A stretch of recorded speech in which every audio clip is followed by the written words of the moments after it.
Saan ka pupunta? Bakit dala mo mga damit mo? Galit na tanong ni Alexander nang makita ang kanyang asawa na may dala na namang mga bag ng damit. Ang totoo, hindi naman ito ang unang beses na nag-alsa balutan nito kaya parang alam na rin niya ang gagawin nito. Aalis na ako, Alexander. Hindi ko na kayang manatili pa sa relasyon na to. Ayoko na. Umiiyak na sabi ni Sandra. Bakit? Ginawa kong lahat para sa'yo. Pinatawad nga kita kahit paulit-ulit mo ako niloloko.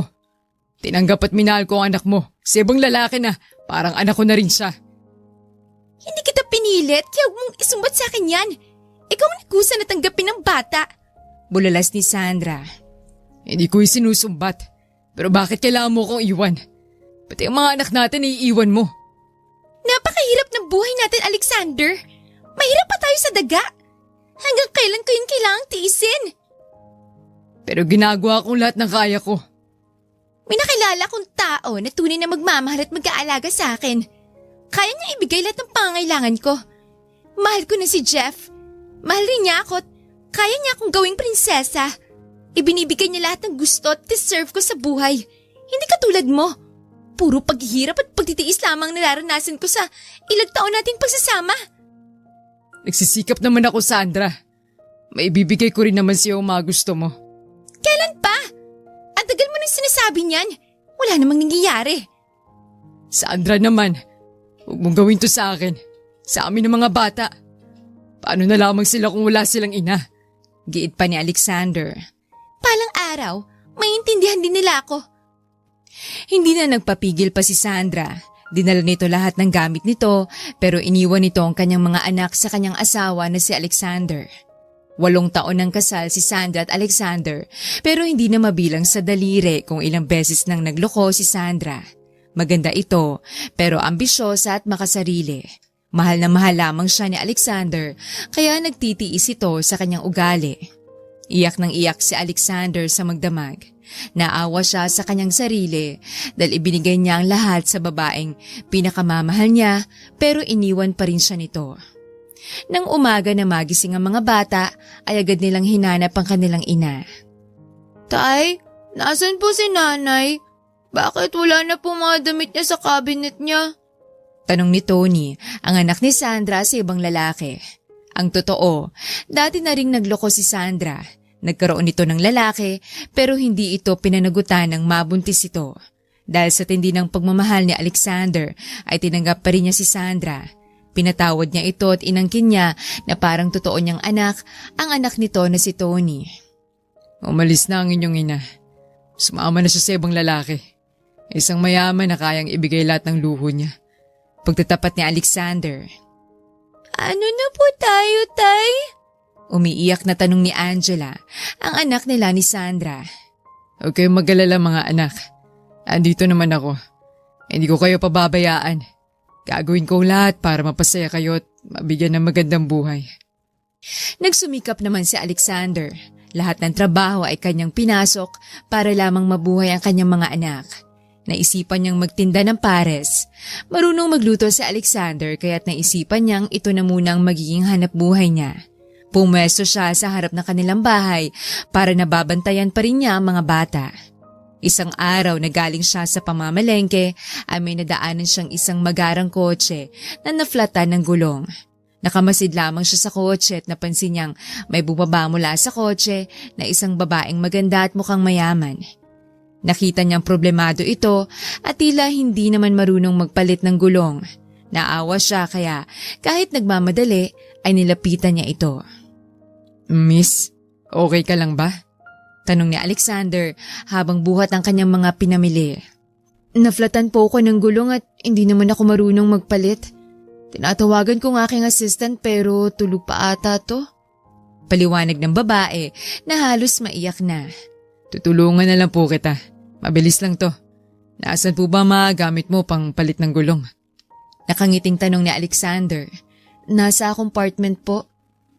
Kinuha ni Alexander ang mga gamit at tinulungan ng babae magpalit ng gulong. Mabilis ding napalitan ng gulong at nagpaalam na si Alexander. Ayos na yan, ma'am. Ingat na lang po kayo. Nakangiting sabi ni Alexander. Kumuha si Caroline ng pera sa kanyang wallet at iniabot yon kay Alexander.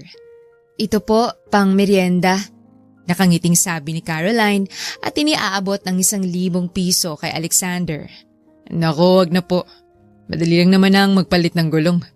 Ang totoo, malaking bagay para kay Alexander ang iniaabot na pera ng babae pero ayaw naman niyang magsamantala sa taong nangangailangan ng tulong kaya tinanggihan niya ang pera. Hindi ako marunong magpalit ng gulong at hindi ko alam kung paano mangyayari sa akin kung hindi niyo ako tinulungan. Kaya tanggapin niyo na po ito bilang pasasalamat. Ayos lang, wag na po. Hindi naman ako naabala. Muling tumanggi si Alexander. Pero naabala ko kayo. Pagpupumilit ni Caroline na hawak pa rin ang pera at pilit binibigay kay Alexander. Alam mo ma'am, dapat talaga nagtutulungan ng mga tao na kahit wala nang kapalit. Mag-ingat na lang ho kayo. Wag na ho kayong mahiya. Inabutan na lamang ni Caroline ng calling card sa Alexander. Kung talaga hong ayaw niyong tumanggap ng pera ay ito na lang ang calling card ko. Kung may kailangan kayo ay tawagan niyo lang ho ako. Anak ko, maraming salamat ho ma'am. Kinuha ni Alexander ang calling card at iniligay yon sa kanyang wallet. Ano ba yung mga dala niyo? Tanong ni Caroline sabay turo sa mga bayong na dala ni Alexander. Mga sangkap po sa pares at pork chop yan. Nagtitinda ho kasi ako ng mga lutong pagkain sa labas lang ng bahay ko. Paliwanag ni Alexander. Ang galing naman. Marunong ka palang magluto. Hamo, tawagan mo lang ako sa number ko dyan sa card para maka-order na ako sa'yo ng pagkain. O baka gusto mong mamasukan sa mga negosyo ko'y, maaari din kitang matulungan. Naku, maraming salamat ho. Malaking tulong po yan sa amin ng mga anak ko. Nagpaalam na si Caroline. Nang makasakay na siya sa kanyang kotse, ay sinilip pa niya sa side mirror si Alexander. Napangiti siya. Gwapo naman kasi ito. Tall, dark and handsome kumbaga. Unang tingin pa lamang dito ay mahahalata na mabait at gentleman ito. Nung una ay malakas naman na kanyang tindahan pero dumaming kompetensya at naging matumal ang benta. Nagkasakit din ang mga bata kaya naman naubos ang konting ipon niya. Dumating ang araw na gipit na si Alexander. Naalala niya ang card na binigay ng babae sa kanya. Naalala niyang nag-alok yun ng trabaho. Tinawagan niya ito at humingi ng tulong para magkaroon siya ng maayos na pagkakakitaan. Agad naman pumayag na makipagkitang babae sa kanya. Ibinigay ni Caroline ang kanyang address at agad namang nagtungo sa Alexander sa coffee shop nito. Magandang araw ho ma'am. Pasensya na ho sa abala ma'am. Magalang na bati ni Alexander. Magandang araw din. Hindi naman abala. Ito nga palang isa sa mga negosyo ko. Coffee shop to pero magtatayo ako ng restaurant. Maaari kang magtrabaho sa akin bilang cook. Kung okay lang sa'yo. Naku, okay na okay ho sa akin yan ma'am. Kaso ho, may mga anak ako. Wala akong mapag-iiwanan sa kanila. Ang totoo ho at iniwan ako ng aking asawa. Nagsawa na sa buhay mahirap eh. Biro pa ni Alexander. Ikaw nag-aalaga ng mga anak nyo? Gulat na tanong ni Caroline. Opo ma'am. Ang galing naman ano? Bakit po? Kasi ang kadalasang naririnig kong kwento ay nasa nanay ang mga bata. Ang galing mo naman. Marunong ka mag-alaga ng mga bata. Si Tony, anak na aking asawa sa ibang lalaki. Si Angela lamang ang anak naming dalawa. Ilang beses na rin siyang nagloko. Itong huli, iniwan siya ng lalaking nakabuntis sa kanya. Bumalik siya sa akin. Mahal ko siya dati kaya naman tinanggap ko siya. Minahal ko rin ang bata dahil wala naman siyang kasalanan sa mga nangyari. What? Pwede ka palang patayuan ng rebulto. Martir ka pala? Natatawang sabi ni Caroline. Ganun ako magmahal ma'am pero okay na din. Nagising na din ako sa katotohanan at masaya na rin naman ako sa aking mga anak. Sa kanila na umiikot ang aking mundo. Lahad ni Alexander. Ang bait mo naman. Napangiti na lamang si Caroline. Hindi naman masyado. Kayo po ma'am, may mga anak na ho ba kayo? Wala. Matagal ko nang gustong magkaanak pero hindi pa ako nabibiyayaan. Ang totoo ay may asawa ko dati. Sa Amerika kami nakatira. Doon din kami kinasal kaya naman na-divorce niya ako nang hindi ko siya mabigyan ng anak. Halata naman na biglang nalungkot si Caroline. Sorry ma'am, naitanong ko pa. Ayos lang naman. Matagal na rin yun. Tsaka kung alam mo lang, marami rin akong hindi magandang karanasan sa buhay pag-ibig. Pero ikaw na atang pinakamartir. Naka-move on na rin ako pero gusto ko pa rin talagang magkaroon ng mga anak. Mahilig kasi ako sa mga bata. Teka, may naisip ako. Dalhin mo na lamang dito mga bata. Pwede ko silang bantayan hanggang sa makaipon ka na at may kakayahan ka ng kumuha ng yaya. Nako, nakakaya naman po sa inyo, ma'am. Nahihiyang tumanggi si Alexander. Bakit naman? Ako naman ang nag-alok. Isa pa, win-win situation naman to. Makakapagtrabaho ka at ako naman ay malilibang kalarong mga anak mo. Sigurado ka, mama. Makukulit ang mga anak ko. Try me. Madalas talaga ako mag-alaga ng mga anak ng mga kaibigan at empleyado ko. Yun nga ang kabilang branch ng coffee shop ay may daycare. Halos lahat kasi ng mga empleyado ay may mga anak at nakita kong isa yun sa mga dahilan ng matalas nilang pag-absent. Kaya ayun, naglagay ako ng daycare. Malaking bagay din kasi na nakakatipid sila sa bayad sa yaya. Napakapalad naman ng mga empleyado mo, ma'am. Ang bait mo po at malawak ang pangunawa. Dumaan ang mga araw at nabuksan na ang restaurant ni Caroline. Nagtrabaho bilang cook si Alexander. Hindi naman nagsisi si Caroline sa kanyang desisyon dahil masipag, matyaga at maaasahan naman talaga si Alexander. Lumipas ang mga buwan at naging regular na cook na si Alexander sa restaurant ni Caroline. Isang araw ay nakita ni Caroline na tahimik sa Alexander sa likod ng restaurant kung saan nagpapahinga ang mga staff at crew. Oh, Alexander, ayos ka lang ba? Nag-aalalang tanong ng dalaga. Ayos lang ako, ma'am. Napaisip lang kasi ako. Ang layo na ng buhay namin sa dati. Napakalaking tulong nitong binigay mong trabaho. Emosyonal na sabi ni Alexander. Nako, ako ngang mapalad. Napakasarap mong magluto. Madami tayong suke dahil nahanap-hanap nilang luto mo. Maasahan din kita dito sa resto. Nakakapag-focus ako sa ibang negosyo ko dahil alam ko ikaw naman ang namamahala dito. Hindi nagtagal ay naging malapit sa isa't isa sa Alexander at Caroline. Naging komportable na marahil si Caroline kaya naman hindi na din siya nahiyang humingi ng pabor dito. Alexander, may hingin sana akong pabor sa'yo. Ikaw lamang ang maasahan ko pero maintindihan ko naman kung hindi ka man papayag. Nag-aalang ang panimula ni Caroline. Ano ba yun? Gusto ko na talaga kasing magkaroon ng sarili kong anak. Pero ayoko na sanang pumasok pang muli sa isa na namang relasyon. Hindi ba't naikwento ko na sa yung nangyari sa amin ng aking asawa? Opo, ma'am. Naikwento mo na. Paano kita matutulungan? May gusto ka bang ipabugbog? Biro pa ni Alexander. Wala siyang kaalam-alam na may hihingin pala itong pabor na babago sa buhay nilang lahat. Magpapa-artificial insemination kasi ako. Kailangan ko ng sperm donor. Natatakot naman akong magpunta sa mga sperm banks. Natatakot ako na ba kung anong klaseng taong magiging donor ko. Lahad ni Caroline. Po? Nagulat na tanong ni Alexander. If it's too much to ask, just let me know. Hindi naman kita pipilitin. No pressure naman. Hindi naman ako napipressure. Nabigla lang ako. Pasensya ka na ako, hindi ako makasagot agad. Sana bigyan mo lang ako ng konting panahon para mag-isip. Oo naman, maghihintay ako, Alexander. At kung sakali mang hindi ka pumayag ay maintindihan ko naman. Pero sana ay may consider mo rin. Ilang araw ding nag-isip si Alexander.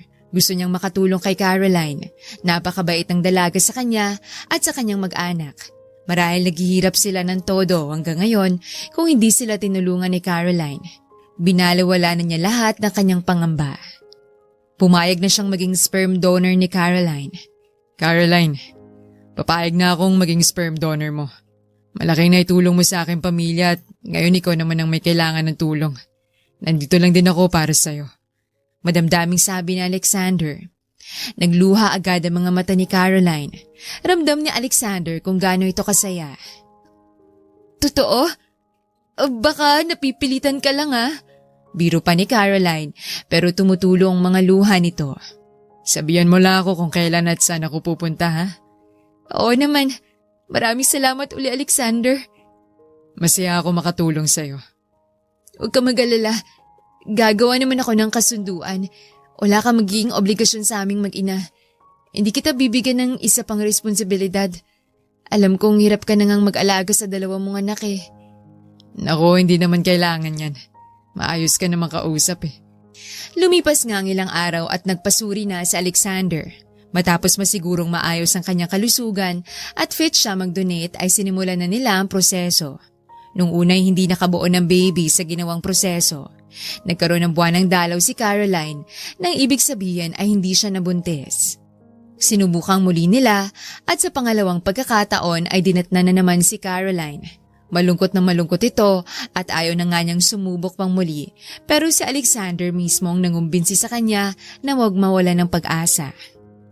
Baka hindi na talaga ako magiging ina. Malungkot na sabi ni Caroline nang minsang magkape sila sa veranda ng restaurant.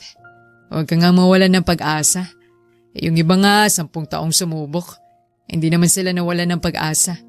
That's the point. Yung mga sinasabi mong mga yan ay magpa-partner.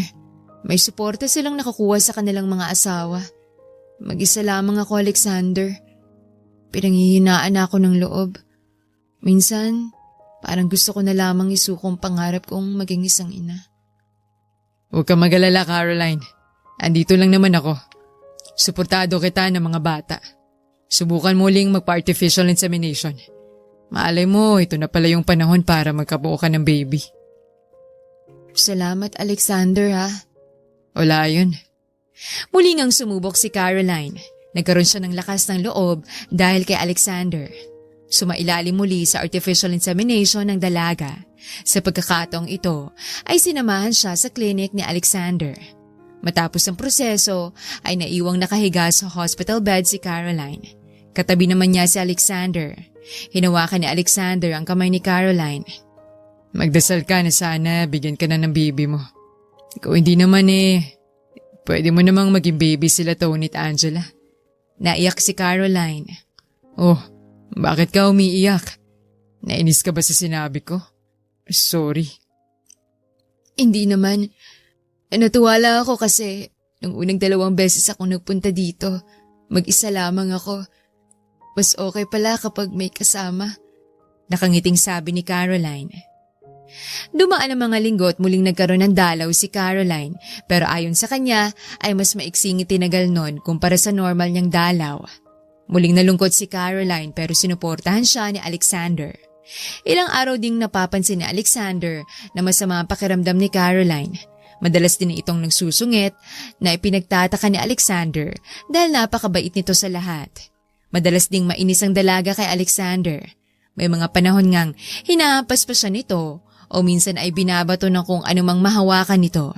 Bahagya na siyang naghinala dahil malayo yon sa ugali ni Caroline.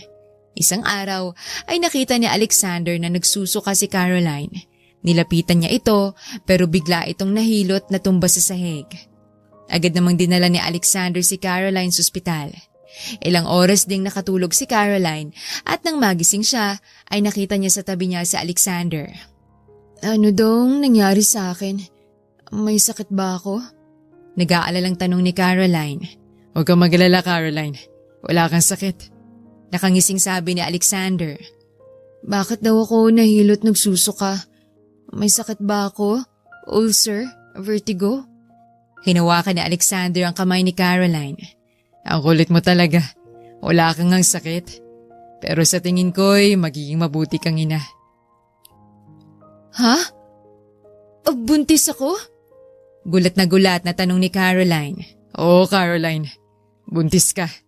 Masaya ako para sa'yo. Hangad kong maging masaya ka. Bumangon si Caroline at niyakap ito si Alexander. Maraming salamat sa iyo, Alexander. Medyo naghihinala na rin talaga ako na buntis ka eh. Natatawang sabi ni Alexander. Paano mo naisip? Simula nang nakilala kita ay nakikita ko nang mabait ka sa lahat. Pero itong nakaraang linggo'y nagbagong ugali mo. Ang sungit mo na sa lahat tapos sa tingin ko'y napaglilihian mo pa ako. Lagi mo ako'y naaway. Sinasaktan mo rin ako. Ilang beses mo nga akong nabato ng baso o bote. Halakak ni Alexander. Sorry ah. Hindi ko nga rin may paliwanag kung bakit inis na inis ako kapag nakikita kita eh. Ayun nga, pinaglilihian mo ako. Malamang kamukha ko si baby paglabas niya. Naghalakakan lamang sila. Dama ni Alexander kung gaano kasaya si Caroline sa wakas ay magiging ina na din siya. Nang mag-donate ng sperm si Alexander ay napagkasundoan nila na wala naman siyang pananagutan sa magiging anak ni Caroline. Pumayag naman sila pareho pero hindi rin pala ito matitiis na Alexander. Ang sabi ng doktor ay maselan daw ang pagbubuntis mo. Mag-bedrest ka na lang muna kaya at ako nang bahala dito sa restaurant. Ani Alexander. Nakakaya naman. Nagkasundo naman tayo na wala kang magiging responsibilidad sa amin ng baby. Pero maabala ka pa. Napayuko sa hiya si Caroline. Wala yun. Caroline, hindi ka naman iba sa amin. Isa pa, malaki rin ang naitulong mo sa amin. Pabayaan mo kami naman ang tumulong sa iyo ngayon. Madamdaming sabi ni Alexander. Salamat naman sa inyo, Alexander. Naging maselan nga ang pagbubuntis ni Caroline. Iniwan ni Alexander ang mga bata sa bahay ni Caroline para may maglilibang dito at may mauutusan siya sa pag-abot ng kung anumang kailangan nito. Si Alexander na din muna ang nag-aasikaso ng mga negosyo ni Caroline. Matapos ang trabaho sa restaurant ay dumidiretso na si Alexander sa mansyon para asikasuhin si Caroline at sunduin ang kanyang mga anak. Dahil naka-bedrest si Caroline ay batid ni Alexander ang lungkot nito kaya naman gusto niya itong pasayahin. Pinaghandaan nila ng mga bata ang pagsusurpresa kay Caroline. Ang buong akala ni Caroline ay nasa resto sila pero ang totoo ay nasa bahay sila at naghahanda na. Ang mga bata ay nagdodrawing ng cards nila. Meron din silang mga bulaklak at teddy bear. Sa Alexander naman ay abala na nagluluto sa kusina ng mga paboritong pagkain ni Caroline. Kaldereta, menudo, lumpiang Shanghai at chicken curry ang ilan sa mga paborito ni Caroline. Halos kalahating araw na nagluto si Alexander. Umagang-umaga pa lamang nang dumating sila ng mga bata pero tanghali na ay hindi pa rin siya tapos. 12:00 na nang magising si Caroline mula sa kanyang morning nap at nagpatawag ito ng kasambahay para dalhan siya ng pagkain sa kanyang kwarto. Laking gulat niya nang may kumatok. Buong akala niya ay kasambahay ang papasok sa kanyang kwarto. Pasok ka manang, bukas naman yung pinto. Sagot ni Caroline nang makarinig siya ng katok.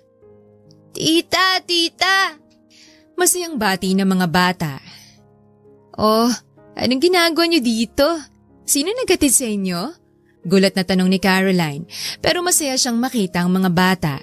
Hindi na sumagot ang mga bata, naghahagikikan lamang ang mga ito. Good morning, Caroline. Nakangising bati ni Alexander. Anong good morning? Tanghali na kaya? Natawa pa si Caroline. Tanghali na ba? Sorry, umaga kasi nang dumating kami dito. Hindi ko napansin na tanghali na pala. Ha? Umaga pa kayo dito? Ano ginawa niyo sa loob ng ilang oras? Di tanongin mo yung mga batang yan. Lumapit ang mga bata at iniabot ang mga ginawa nilang cards. Pati ang mga lobo teddy bear ay iniabot nila. Wow! Ginawa niyong mga to para sa akin? Maiyak-iyak naman si Caroline. Alam po kasi namin na nalulungkot at bored kayo dito sa bahay eh. Nakangiting sabi ni Angela. Thank you mga bata. Napaka-sweet niyo talaga. Emosyonal na sabi ni Caroline. Teka lang, sweet din ako. Hindi ako magpapatalo. Wait lang ha. Pilyong sabi ni Alexander at lumabas ito ng kwarto. Nagtatawanan ng mga bata. Pagbalik ni Alexander ay may dala na itong bouquet ng bulaklak. Alam kong paborito mong mga bulaklak na to. Salamat. Ang ganda ng mga bulaklak. Huwag ka munang magpasalamat. Hindi pa tapos ang mga sorpresa ko sa'yo. Muling lumabas si Alexander at pagbalik nito ay may dala na siyang tray na naglalaman ng mga niluto niya. Eto mga paborito mo. Niluto ko para sa'yo. Ang dami! At madami pa niyan sa baba. Pinalagay ko sa freezer para may ulam mo sa mga darating na araw. Binilin ko yan kay Manang. Initin na lamang nila mga yon kapag kakainin mo na. Paliwanag pa ni Alexander. Teka, rest day mo ngayon, diba? Nag-aalalang tanong ng dalaga. Oo, bakit? Sayang naman yung rest day mo. Imbis na magpahinga ka andito ka at nagluluto. Ano ka ba? Masaya kaming makasama ka. Tinulungan ni Alexander na makaupo si Caroline. Masaya silang kumain at nanood pa sila ng mga cartoons. Sa kwarto na sila lahat kumain dahil bawal bumaba ng hagdan si Caroline. Matapos kumain ng dalaga at ang mga bata naman ay natapos ng manood ng cartoons. Nagpaalam ang mga ito na maglalaro sa malawak na hardin ng mansyon. Pinayagan naman sila ng kanilang ama at gusto rin naman niyang magkaroon sila ng oras para mag-usap. Alexander, salamat At naging emosyonal na naman si Caroline. Alam mo, kung bibigyan mo ako ng piso kada pasalamat mo baka mayaman na ako ngayon. Biro ni Alexander. Kasi naman, ang dami niyo nang ginagawa para lang mapasaya ako. Masaya kami na mapasaya ka. Tinulungan mo kami noong mga panahong lugmok na lugmok kami. Kaya naman ngayon, kailangan mo kami. Nandito lang din kami para sa'yo. Madamdaming sabi ni Alexander. Habang delikado pa ang pagbubuntis ni Caroline, ay nakaagapay si Alexander at ang mga anak nito. Nang ika-6 na buwang pagbubuntis ni Caroline ay naging maayos naman ang lahat. Pinayagan na siyang bumalik sa normal niyang mga gawain. Maayos ng kalagayan niyo ni baby. Stable na kayo pareho. Maaari ka nang bumalik sa mga gawain mo. Pero wag mong sasagarin ng pagod Alalay pa rin. Bili ng doktor ni Caroline. Siyempre naman, Dok. Konti na lamang at makikita na namin ang aming baby. Masiyang sagot ng dalaga. Napakapalad mo nga at suportado ka ng iyong mga anak at ng iyong asawa. Wika ng doktor. Nagkatinginan naman si Alexander at Caroline at tatawa sila pareho. Matapos ang check-up ay nagdesisyon silang kumain sa isang restaurant. Kumain tayo sa favorite kong Chinese restaurant. Matagal din akong nakabedrest at tamis ko ng pumasyal. Sure ka bang kaya mo na? Okay ba kayo ni baby? Nag-aalalang tanong ni Alexander. Narinig mo naman ang sinabi ng doktor, di ba? Mas okay ka pa sa doktor Halakak ni Caroline. Siyempre, iba na ang nag-iingat. Nagtungo sila sa Chinese restaurant. Miss, order ako ng hakaw, pork siomai, tausi spare ribs and orange juice. Wow, ang dami mong order Gutom ka ba? Siyempre, 2 na kami ni baby na kumakain. Oo nga pala, lumalaki na rin kasi si baby. Sorry pala kanina Napagkamalan ni Doc na asawa kita at anak ko mga bata. Kasama kasi natin sila nung mga nakaraang check-up ko kaya nakaala ni Doc kaya anak ko rin sila. Bakit ka naman magsusorry? Ang swerte ko nga at napagkamalan pa akong asawa mo. Puro ka talaga kalokohan. Seryoso naman ako. Ang swerte na magiging asawa mo. Maganda ka na at mabait pa. Ano pa nga hanapin sa'yo?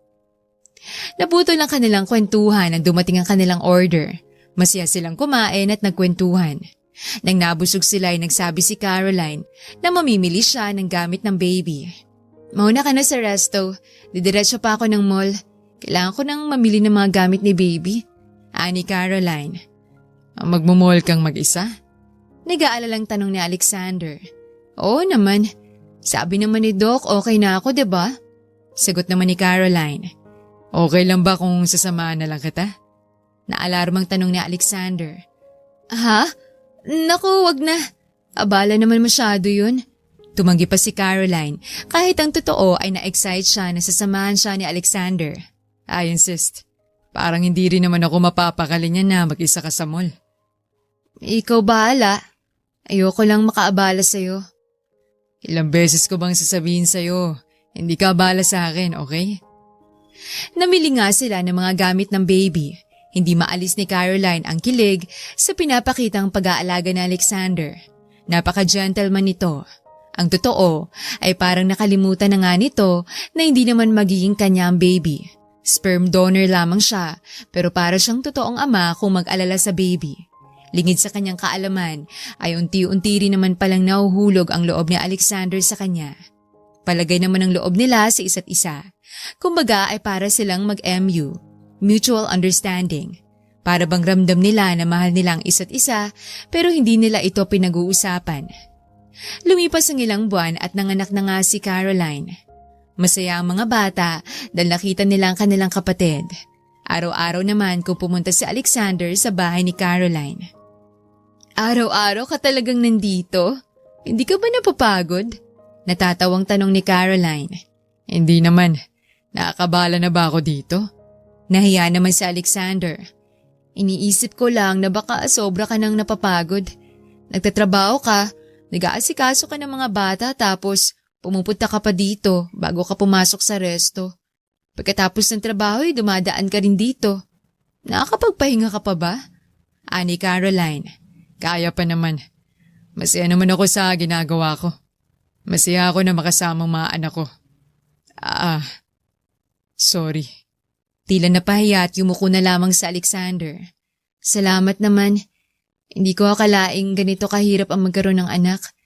Akala ko'y kakayanin ko mag-isa. Na-appreciate ko lahat ng tulong mo. Madamdaming sabi ni Caroline. Wala yun. Handa naman akong suportahan ka. Naging magkatuwang sila Caroline at Alexander sa pagpapalaki sa bata. Maging sila Tony at Angela ay naging katuwang nila. Naging isang masayang pamilya sila. Nagdesisyon naman si Alexander na magtapat na ng kanyang pagmamahal kay Caroline. Mahal din naman siya nito kaya't naging magnobyo agad sila. Kontento at masaya naman sila pero bigla pa lang may darating para sirain ang kanilang masasayang plano. Isang araw na nasa restaurant sila, araw ng Sabado noon, ang mga batay naglalaro sa playground ng restaurant. Si Caroline naman ay nag-a-assist sa mga empleyado habang kalong ang sanggol. Si Alexander ay nagtatrabaho sa kusina. Pumasok si Caroline sa kusina, dala ang kanilang sanggol. Alexander, kumain ka na ba? Hapon na, parang hindi ka pa kumakain ha? Nagmerienda naman ako pero patapos na din ako sa niluluto ko. Wala na masyadong order kaya makakapag-break na ako. Papahanda ako ng table natin sa labas. Sabay-sabay na tayo kumain kasama mga bata. O sige. Nakangiting sabi ni Alexander. Masiyang kumakain ng pamilya sa isang mahabang lamesa sa restaurant nang lumapit ang isang waiter sa kanila. Sir, gusto daw kayong makausap ng isa nating customer. Magalang na sabi ng waiter. Kumakain pa kami. Bakit daw? Iritang tanong ni Caroline. Asawa niyo daw po siya at kailangan daw po niya kayong makausap. Naiilang na sagot ng waiter. Nagkatinginan sa Alexander at Caroline. Wala akong asawa. Depensa ni Alexander na natakot agad sa matalim na tingin ni Caroline. Papa, si Mama po yata yun? Ani Angela. Hindi na nakasagot pa si Alexander. Natulala siya nang makita si Sandra na papalapit sa kanilang lamesa. Kamusta ka, Alexander? Malditang sabi ni Sandra. Anong ginagawa mo dito? Singhal ni Alexander. Asawa kita, Alexander. Wala naman sigurong masama kung dalawin kita dito at kausapin. Excuse me, akong nobya ni Alexander at itong aming anak. Hirit naman ni Caroline. Siya ba yung baby na nabuo dahil nag-sperm donor ang asawa ko sa'yo? Palaban na sagot ni Sandra. Ano ba kailangan mo? Galit na tanong ni Caroline. Gusto kitang makausap, Alexander. In private? Sabi ni Sandra, sabay titig kay Caroline. Naglakad papalayo si Sandra. Nagtungo ito sa veranda at nagsindi ng sigarilyo. Kakausapin ko lamang siya. Bakit hindi kayo makapag-usap sa harap ko? Galit na tanong ni Caroline. Hindi ko alam, Caroline. Pinipili talaga niya ako makausap. Magtiwala ka na lang sa akin. Sasabihin ko naman sa iyo ang lahat ng pag-uusapan namin. Pilit na kinakalma ni Alexander ang kanyang nobya. Mangako ka. Nag-aalalang sabi ni Caroline. Oo nga. Huwag ka nang magtampo. Okay? Sagot naman ni Alexander. Lumabas si Alexander at nadatnan na nagsisigarilyo si Sandra. No smoking dito. Pagsita niya sa dating asawa. Sus, you own this restaurant. I'm sure you can make an exception. Hindi ako may-ari ng restaurant na to. Nagtatrabaho lamang ako dito bilang cook. Pero nobyo mong babaeng yun? Hindi ko kailangan sagutin ang tanong mo. Ano bang ginagawa mo dito? Gaya ng sabi ko, mag-asawa tayo. Masama ba na dalawin kita? Mag-asawa? Hindi ba't iniwan mo kami ng mga anak mo? Matagal na tayong hindi mag-asawa, Sandra. Paalala naman ni Alexander. Pero andito na ako muli. Maaari na nating buuin ang ating pamilya. Lumapit pa si Sandra at tumawak sa balikat na Alexander. Buuin? Wala na tayong bubuuin, Sandra. Matagal nang sira ang ating pamilya. Sinira mo na yon nang iniwan mo kami. Isa pa, mahal ko si Caroline. Pakakasalan ko siya. Galit na sabi ni Alexander, sabay tanggal ng kamay ni Sandra na nasa kanyang balikat. Hindi kayo maaaring magpakasal. Kasal pa tayo. Nakakalimutan mo na ba? Malditang sabi ni Sandra. Nag-file na ako ng annulment. Hindi ako papayag. Ilang beses mo akong iniwan. Ilang beses mo ako niloko. Hindi ba't nagkaanak ka pa nga sa mga lalaki mo? Sapat na yun para may paliwanag na walang bisa ang ating kasal. Hindi ako papayag. Pag-uulit pa nga ni Sandra. Hindi mo naman kailangan pumayag. Nakaproseso ng annulment. Habang nag-uusap sila ay sumilip sa kanila mga bata. Mga anak, halika, lumapit kayo sa akin. Nakangiting sabi ni Sandra at inilahad pa nito mga kamay niya na tila ba inaayang yumakap sa kanya sila Angela at Tony. Hindi lumapit ang mga bata at nakatingin lamang sila. Nakasimangot ang mga bata. Naalala pa nila nang umalis nang walang paalam ang kanilang ina. Hindi ka na nila kilala. Kahit isang beses ay hindi mo sila dinalaw sa matagal na panahon. Lahad ni Alexander. I was busy. Marami akong ginagawa. Pero hindi ko naman sila nakalimutan. Pagdadahilan ni Sandra. Joke ba yan? Nakakatawa ka kasi. Ina-expect mo ba na tatanggapin namin yung paliwanag mo? Anak mo sila. Kung gusto mo talaga silang makita, gagawa ka ng paraan. Sumbat ni Alexander. Patawarin mo na ako, Alexander. Kalimutan mo na lahat at magsimula tayo. Bakit? Anong ibig mong sabihin? Bakit ngayon ka bumalik? Sa tingin mo akong may-ari ng restaurant na to? Sa tingin mo siguro ay mayaman na ako? Huwag mo naman akong pag-isipan ng masama. Maaring iniwan ko kayo noon pero hindi naman ibig sabihin nun hindi na ako pwedeng magbago. Pilit na nagpapaawa si Sandra pero kilala na ni Alexander ang ugali nito. Huli na ang lahat. May iba na akong mahal. Sino ka para tanggihan ako? Isa lang naman ako sa nasaktan at iniwan mo ng paulit-ulit. Kaya hindi mo ako masisisi kung hindi na kita kayang pagbigyan ng isa pang pagkakataon. Hindi pa tayo tapos, Alexander. Hindi ako madaling tumanggap ng pagkatalo. Padabog na umalis si Sandra na hindi man lang nito nilingon ang kanyang mga anak. Nakasimangot na si Caroline nang bumalik sa Alexander. Anong sabi ng ex mo? Ano daw ang kailangan niya? Tanong ni Caroline. Nakikipagbalikan siya sa akin. Gusto daw niya mabuo ang aming pamilya. Anong sabi ng mga bata? Baka paasahin lamang niya mga bata. Kawawa naman sila. Hindi man lamang nga niya nilapitan ng mga bata. Paano ko maniniwala na gusto niyang mabuong pamilya namin? So, anong plano mo? Kabadong tanong ni Caroline. Wala. Maiksing sagot ni Alexander. Hindi ka makikipagbalikan sa kanya? Tila nagulat pa si Caroline. Bakit naman ako makikipagbalikan sa kanya? Ikaw ang mahal ko, Caroline. Tayong bubuo ng ating pamilya. Talaga? Halos nabunutan ng tinik sa dibdib si Caroline. Bakit parang nagulat ka pa? Natatawang tanong ni Alexander. Aba, asawa mo siya. Hindi naman malabo na siyang piliin mo. Malungkot na sabi ni Caroline. Napakabuti mo sa akin at sa mga anak ko, Caroline. Ikaw ang mahal ko. At ikaw lamang gusto kong makasama sa aking pagtanda. Paano yung kasal niyo? Muling tanong ni Caroline. Inaasikaso ko ng aming annulment. Sapat na dahilan na paulit-ulit niyang panuloko at pag-iwan sa akin. Ayon naman sa aking abogado malakas ang laban ko dito. Mabuti naman kung ganon. Pero nagbanta si Sandra na hindi siya titigil sa panggugulo sa atin. Saan ay handa kang ipaglaban ang ating pagmamahalan? Saan ay huwag kang bibitiw? Madamdaming sabi ni Alexander, sabay hawak sa kamay ni Caroline. Maasahan mo ko, Alexander. Mahal kita at ang mga bata. Handa ko ipaglaban ka. Emosyonal na rin ito. Nagyakap ang dalawa at nagulat sila nang yakapin din sila ng mga bata. Nakikinig pa lamang nga ito sa pag-uusap nila. Mahal ka po namin, tita. Hindi po kami sasama kay mama. Hindi naman po niya kami mahal eh. Ilang beses na nga po niya kaming iniwan. Umiiyak na sabi ni Angela. Ikaw pong mahal namin. Mahal mo po kami at mahal mo po si tatay. Si nanay po lagi lamang pinapayak at sinasaktan si tatay. Hindi po kami papayag na bumalik siya. Sabat naman ni Tony. Huwag ganun, kids. Dapat mahal niyo pa rin siya kasi siya ang tunay na ina niyo. Wala kayo kung hindi dahil sa kanya. Mabait na sabi ni Caroline. Hindi naman po kami galit sa kanya at mahal din po namin siya.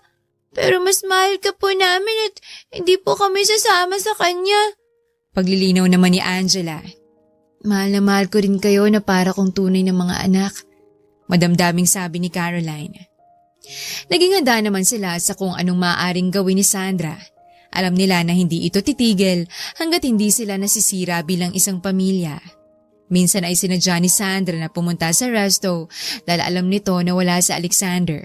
Si Caroline talaga ang kanyang sadya. Hoy! Babaeng malandi! Paano ka nakakatulog sa gabi na alam mo may sinisira kang pamilya? Galit na sabi ni Sandra. Excuse me? Matagal mo na silang iniwan, diba? Matagal nang single si Alexander nang dumating ako sa buhay nila. Wala akong sinisirang pamilya. Depensa naman ni Caroline. Pero alam mo kasal kami at may mga anak din kami. Hirit ni Sandra. Hindi ba't anak mo si Tony sa ibang lalaki?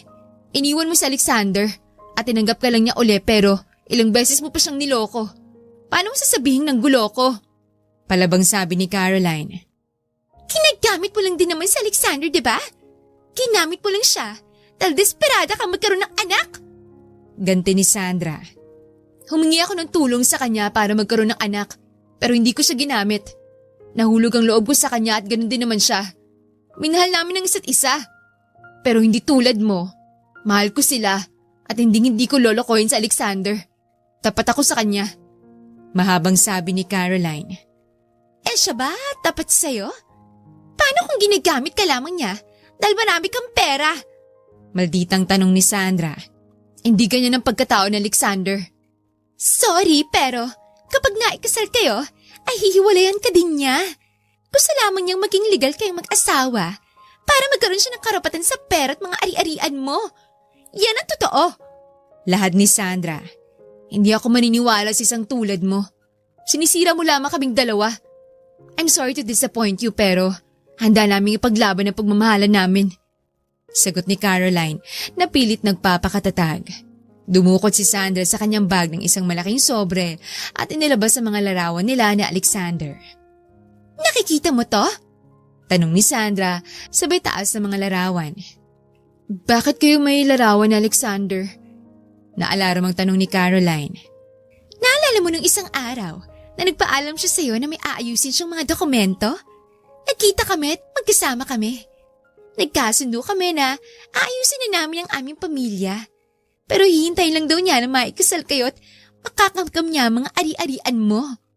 Nag-imbento pa na kwento si Sandra. Nagpipigil na maiyak si Caroline. Ayaw niyang makita ni Sandra na naapektuhan siya sa mga sinasabi nito. Kung totoo yan, bakit mo naman sasabihin sa akin, Aber? I'm just doing you a favor.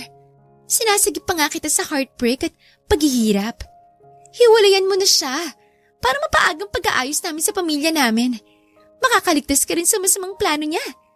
Win-win situation, diba? Sabay kindat pa ni Sandra na tila nangungut siya. Nagmamatigas naman si Caroline. Hindi yan totoo. Bulag ka ba? Tingnan mo tong larawan. Niyayakap niya ako sa larawan na to. Sa isang larawan naman ay magkahalikan kami. Hindi ba yan ang suot niya nung isang araw na nagpaalam siya sa'yo? Giit pa ni Sandra. Masamang-masama ang loob ni Caroline. Umalis si Sandra na tatawa-tawa pa. Agad naman itong umuwi na kanyang bahay. Dali-dali siyang nag-empake ng mga gamit nila ng baby. Nagtiwala ako sa kanya pero niloko rin niya ako. Wala siyang ipinag-iba sa fiancé ko at sa dati kong asawa. Puro sila manloloko! Bulong ni Caroline sa kanyang sarili habang umiiyak at nag-aayos na kanilang mga gamit. Pagkapanganak pa lamang ng sanggol ay naayusan niya ang mga dokumento nito dahil at one point ay naisip niyang sa Amerika sila maninirahan. Dinala niya ang kanyang anak at agad silang lumipad papuntang Amerika. Pagdating na Alexander ay wala nang mag-ina sa resto. Nasaan sila, Caroline? Kabadong tanong na Alexander sa kanyang mga tauhan. Hindi ko po alam. Bigla pong umalis kanina eh. Iyak po ng iyak. Sagot ng isang waiter.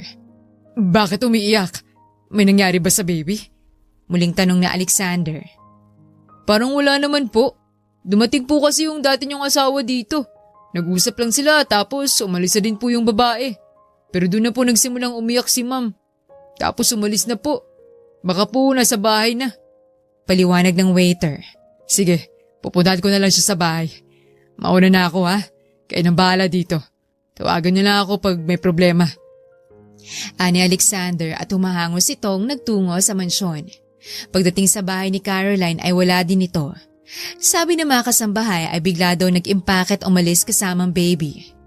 Andito na ba ang Ma'am Caroline niyo? Wala na po, nag-impake po't umalis. Sagot ng kasambahay. Nag-impake? Bakit? Naalarmang tanong ni Alexander. Hindi po namin alam eh. Bigla po dumating dito at humahangos. Iyak po ng iyak. Nagmamadali din yung nag-impake at nagpahatid sa airport. Paliwanag ng kasambahay. Halos gumuhong mundo ni Alexander. Hindi niya alam kung saan hahanapin ang kanyang mag-ina. Wala siyang alam na pupuntahan ng mga ito. Naisipan niyang makipagkita kay Sandra. Masayang-masaya ito nang dumating sa bahay ni Alexander. Agad itong yumakap sa kanya. Sabi ko na nga ba't si Caroline lang talagang hadlang sa pagbabalikan natin? Masayang sabi ni Sandra at agad itong yumakap sa dating asawa. Nagpumigla si Alexander at kumawala sa yakap ni Sandra. Hindi ako nandito para makipagbalikan sa'yo. Hindi na ako babalik sa'yo. Nalino ko na yan, di ba? So, bakit ka nandito? Nasaan ang mag-ina ko? Abay malay ko. Bakit sa akin mo sila hinahanap? Ang sabi ng waiter namin na dumating ka daw sa resto. Pag-alis mo'y nakita nilang umiyak si Caroline. At ngayon hindi ko na sila makita. Anong ginawa mo? Wala akong ginawa. Hindi ba't sign na yan? Panahon na para magkabalikan tayo. Sa uling pagkakataon, ulitin ko sa'yo, Sandra. Hindi na ako babalik pa sa'yo. At kapag nahanap ko si Caroline, magpapakasal na kami.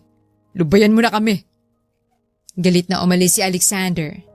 Naiwang umiirap na lamang si Sandra. Masaya na rin siya dahil nalaman niya na nasira niya ang pagsasama ng dalawa. Habang wala ang mag-ina, ay pinilit pa rin ni Alexander na patakbuhin ang mga negosyong iniwan ni Caroline. Siya din ang nag-aasikaso sa mga bata pero hindi siya tumigil sa paghahanap ng paraan para matunton si Caroline at ang kanilang anak. Napagdesisyonan na lamang niya na kumuha ng private investigator. Makalipas ang ilang linggo ay dumating ang investigador dala na ang impormasyon ng mag-ina. Boss, nasa New York ho si Miss Caroline kasamang baby nyo. Meron siyang apartment at dun sila tumutuloy ng baby nyo. Andiyan na ho sa sobrang phone number at address sa apartment na yon. Paliwanag ng private investigator. Maraming salamat. Meron ka bang kakilala na makakatulong sa akin para makakuha agad ng tourist visa? Tanong ni Alexander, nakabado dahil ni passport nga ay wala siya. Alam niyang malaking gagastusin para makarating siya ng Amerika pero handa siya kahit pa masimot ang kanyang ipon. Kailangan niyang mahanap ang kanyang mag-ina. Madali lang yan, boss. Meron tayong mga koneksyon. Basta't kaya mong magbayad ay matutulungan kita. Sagot ng private investigator. Malaking halaga ang hiningi ng lalaki mula kay Alexander. Halos masimot ang kanyang ipon pero lahat ay gagawin niya para lamang mabawing kanyang mag-ina. Iniwan na muna niya sa mansyon sila Tony at Angela. Mga anak, magpapakabait kayo dito ha. Sila manang na ang bahala sa inyo. Pasensya na kayo kung kailangan ko kayong iwan muna dito. Kailangan ko mahanap ang tita nyo at si Bunso. Mahabang paliwanag na Alexander. Huwag ka mag-alala, Tay. Naintindihan naman po namin. Gawin niyo po lahat para makasama na uli natin sila. Tay, masaya na po kasi kami dati dahil buo ng pamilya natin. Emosyonal na sabi ni Angela. Huwag kayong mag-alala mga anak. May awa ang Diyos. Mabubuo din ang pamilya natin. At niyakap niya ang kanyang mga anak. Agad nga nagtungo sa Amerika si Alexander. Pinuntahan niya ang address na binigay ng private investigator pero walang tao doon. Naghintay siya sa labas ng apartment ni Caroline at nang makita niya ang mag-ina na galing sa grocery ay agad niya itong nilapitan. Nasa stroller si Baby Annie at may bit-bit na grocery si Caroline. Caroline, kamusta kayo ng baby? Kabadong tanong ni Alexander. Gulat na gulat ito na makita ang kanyang nobyo. Alexander? Anong ginagawa mo dito? At paano ka nakapunta dito? Wala ka namang visa ah. Lahat ay kaya kong gawin para sa iyo at sa anak natin. Wow ah, ngayon mo pa yan sasabihin? Pagkatapos ng ginawa mong panloloko sa akin? Hindi kita niloko, Caroline. Hindi ka mo? Ano tawag mo dun sa mga larawan na hawak ni Sandra? Ikaw yun, di ba? Pinasuri ko mga larawan na yon at hindi edited na ba ngayon? Talagang nagkita kayo ng babaeng yon behind my back. Umiiyak na sumbat ni Caroline. Wala naman akong sinabi na hindi kami nagkita. Totoong nagkita kami. Ang sabi kasi niya sa akin ay makikipag-areglo na raw siya para tigilan na niya tayo. Akala ko hihingi lamang siya ng pera. Papayag na ako ibigay sa kanya lahat ng meron ako. Basta lubayan na lamang niya tayo. Nagulat nga ako na hindi siya humingi ng pera. Niyakap niya ako tinalikan. Naitulak ko pa nga siya para lang maiwasan ang halik at yakap niya. Pero syempre hindi na niya binigay sa iyo mga larawang yun. Ang binigay lamang niya yung kuha na mukha kaming naghahalikan at nagyayakapan. Niloloko ka lang niya, Caroline. Mahabang paliwanag ni Alexander. Nang matigas pa rin si Caroline. Hindi ako naniniwala sa'yo. Akala ko ba'y handa ka ipaglaban tayo? Akala ko ba'y magiging matibay tayo? Paano kita ipaglalaban kung gusto mo naman yung ginagawa niya? Huwag mo na akong kausapin. Tumabi ka dyan. Papasok na kami ng apartment. Masyadong malamig dito. Giniginaw ng baby. Wala nang nagawa si Alexander kung hindi tumabi at pabayaan silang makapasok. Lingid sa kaalaman ni Caroline ay nasa labas lang ng apartment niya si Alexander. Binaliwala ni Caroline na nasa labas lang ng apartment niya si Alexander. Nagligpit siya ng bahay, nagluto at nakipaglaro sa baby. Nang gabi na ay nilinisan niya ang baby at natulog na sila. Nang gumising siya na madaling araw ay napasilip siya sa bintana at laking gulat niya nang makita na nandun pa rin si Alexander. Binuksan niya ang pinto at kinausap ang kanyang nobyo. Nababaliw ka na ba? Bakit nandyan ka pa rin? Ang lamig-lamig dito. New York to Alexander, hindi Maynila. Galit na sabi ni Caroline. Ayoko umalis dito. Kasi baka mawala ka na naman ng walang pasabit. Hindi na kita matagpuan. Hindi kita niloko. At hindi ako papayag na mawala ka muli sa akin. Isa pa eh. Natigil si Alexander sa pagsasalita. Isa pa ano? O wala. Maiksing sabi ni Alexander. Ano nga? Giit pa ni Caroline. Sinabi na ngang wala. Napairap na lamang si Caroline. Halika na nga. Pumasok ka dito bago ka pa mamatay sa lamig dyan. Dali-dali namang pumasok ng apartment sa Alexander. Naupo siya sa sofa at inabutan naman siya ni Caroline ng mainit na kape. Grabe nga ang lamig dito. Walang sinabing Tagaytay at Baguio. Biro pa ni Alexander. Yung totoo, wala kang pera pang bayad sa hotel ano? Prangkang tanong ni Caroline. Naubos kasi lahat ng pera ko sa private investigator na humanap nitong address mo. Malaki din kasi yung binayad ko sa kanya sa pag-asikaso ng visa at plane ticket ko papunta dito. Nahiyaman ay umamin na din sa Alexander. Oh my gosh, naubos ang ipon mo no? You're crazy. Ang tagal mong inipon ng perang yan. Gusto mo bang maghirap muli? Nakaramdam siya ng awa dito. Masakit para sa akin na maghirap muli. Pero mas hindi ko kakayanin na mawala kayo ni baby sa akin. Caroline, maniwala ka sa akin. Hindi kita kayang lokohin. Sa tingin mo ba ay pagpapalit ko lahat ng meron tayo? Para sa babae na paulit-ulit ng lokot na nakit sa akin? Malay ko ba? Asawa mo yun eh. Nagpakatanga ka sa kanya kasi mahal na mahal mo siya. Ano bang laban ko dun? Emosyonal na sabi ni Caroline. Caroline, ikaw ang mahal ko. Ikaw na ang buhay ko. Tapos na ang kwento ng buhay namin ni Sandra. Ina pa rin siya ng aking mga anak pero hanggang doon na lang yun. Promise? Lumuhod si Alexander at naglabas ng singsing. Naubos sa visa at plane ticket ang pera ko. Kaya mumurahin lamang ang nabili kong singsing. Papalitan ko na lang to kapag nakaipon na ako uli. Natatawang sabi ni Alexander. Will you marry me, Caroline? Paano mo ako papakasalan eh? Kasal pa nga kayo ni Sandra. Umirap na tanong pa ni Caroline. Nung pinaimbestigahan ko kung saan kita mahanap ay pinaisikaso ko rin ang kasal namin ni Sandra. It turned out, puro false information ang mga ginamit niya sa aming kasal. Kaya hindi legal ang aming kasal. Maaari tayong magpakasal kahit bukas sa bukas din. Wow, bukas agad? Excited? Humahagalpak na tawa ni Caroline. At talaga ako. Abay, baka iwan mo na naman ako. Wala na akong pambili ng tiket para hanapin ka. Naiiling na biro ni Alexander. Tumayo si Alexander at niyakap niya ng mahigpit si Caroline. Magtiwala ka lang sa akin. Mahal na mahal kita at hindi kita lulukohin. Kahit na kailan. Promise yan Oo naman.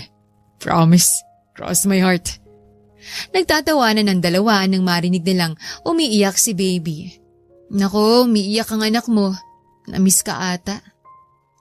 Nanatili pa sila ng 2 araw sa New York para mamasyal at mamili ng mga pasalubong kina Tony at Angela. Tuwang-tuwa ang mga bata nang umuwi si Alexander na kasama si Caroline at baby Annie.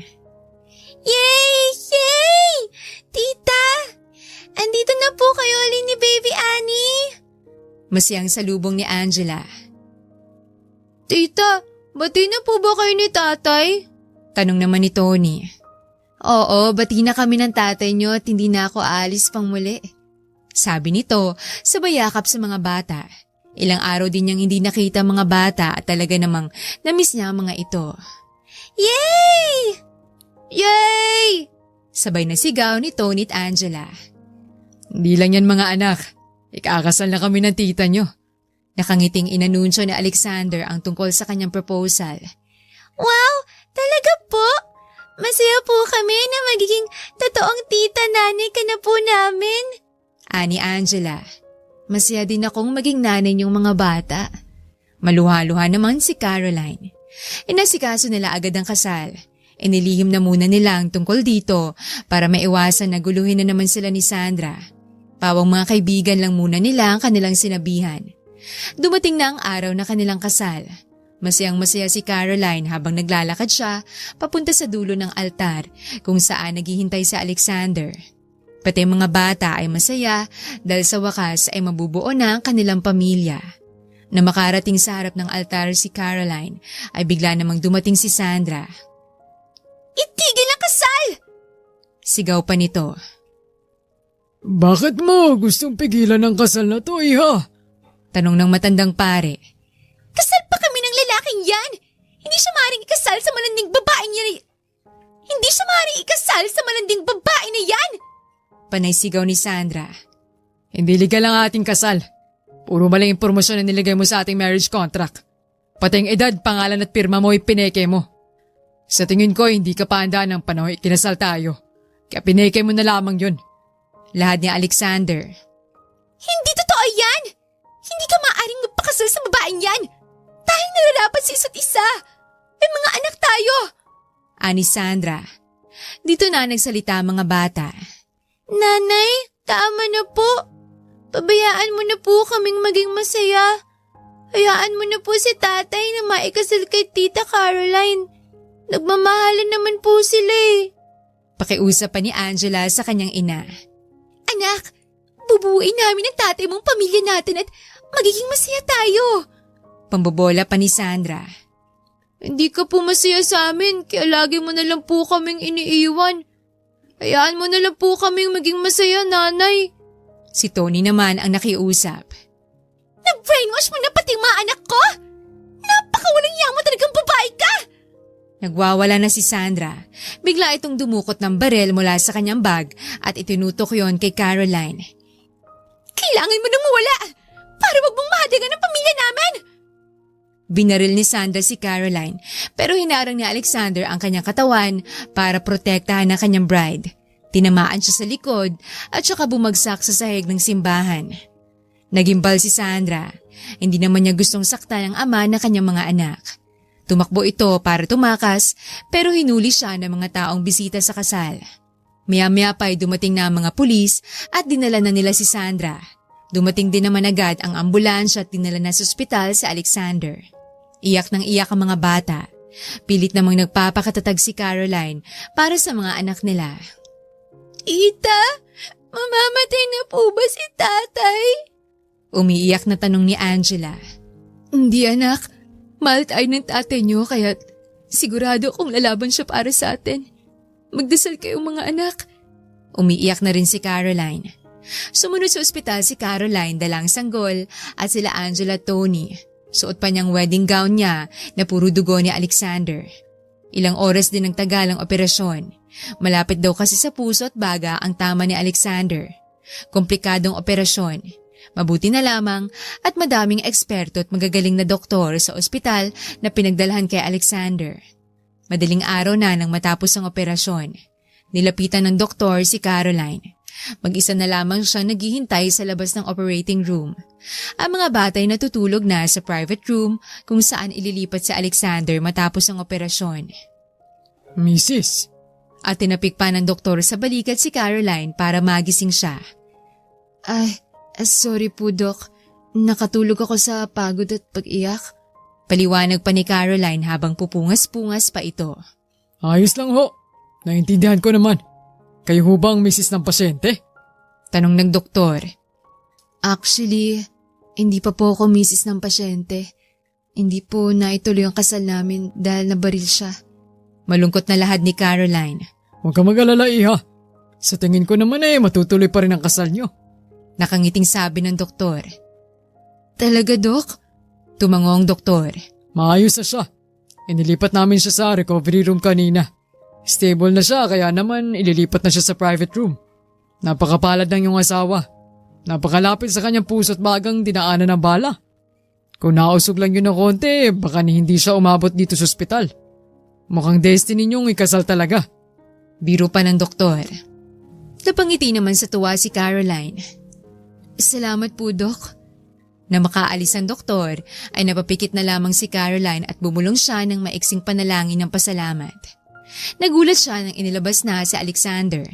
Nakasunod lamang siya habang itinutulak ang stretcher papunta sa private room ni Alexander. Halos 2 araw ding walang malay si Alexander.